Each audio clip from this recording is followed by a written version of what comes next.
June 25-26 തീയതികളിൽ നടക്കുന്ന സംസ്ഥാന ഇന്റർ ITI യൂണിയൻ കലോത്സവത്തിന് മടിക്കൈ ബംഗളമൊരുങ്ങി. 25-ന് രാവിലെ 10 മണിക്ക് കാസർഗോഡ് MP രാജ്മോഹൻ ഉണ്ണിത്താൻ കലോത്സവം ഉദ്ഘാടനം ചെയ്യും.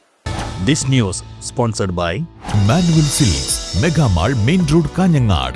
Also at Kannur, Irati and Pattambi. സംസ്ഥാനത്തെ 32 ITIകളിൽ നിന്നും 41 ഇനങ്ങളിലായി 1000-ഓളം വിദ്യാർത്ഥികളാണ് മത്സരത്തിൽ പങ്കെടുക്കുക. തേജസ്വിനി, പഴയസ്വിനി, ഷിറിയ, ഉപ്പള എന്നീ നദികളുടെ പേരിലാണ് വേദികൾ അറിയപ്പെടുക. സ്കോർ അടിസ്ഥാനമാക്കി ഓവറോൾ ചാമ്പ്യൻ, റണ്ണേഴ്സ് അപ്പ്, കലാപ്രതിഭ, കലാതിലകം എന്നിവരെ തെരഞ്ഞെടുക്കും. മുഴുവൻ മത്സരാർത്ഥികൾക്കും അധ്യാപകർക്കും മത്സരദിനങ്ങളിൽ സംഘാടക സമിതി ജനകീയ പങ്കാളിത്തത്തോടെ ഭക്ഷണമൊരുക്കും. 25-ന് രാവിലെ 10 മണിക്ക് രാജ്മോഹൻ ഉണ്ണിത്താൻ MP കലോത്സവം ഉദ്ഘാടനം ചെയ്യും.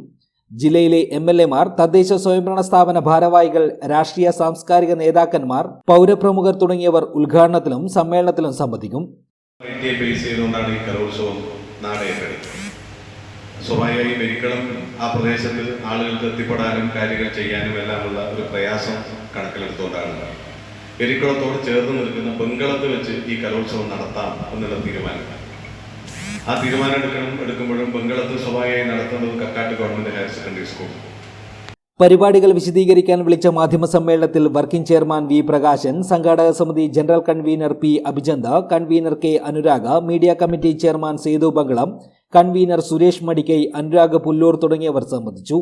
News bureau, Nileshwar.